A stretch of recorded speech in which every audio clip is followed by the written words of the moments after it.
war plötzlich da. Niemand wusste, woher er war.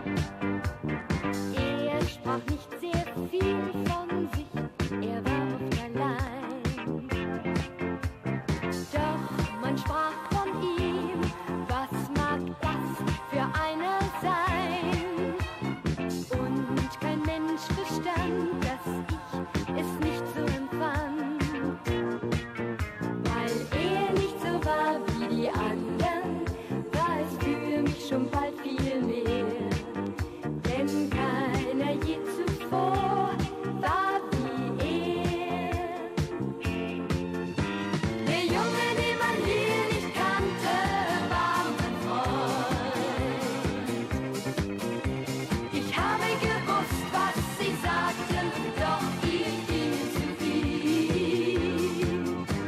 Der Junge, den man hier nicht kannte, war mein Freund. So oft hat er von der Zukunft nur mit mir geträumt.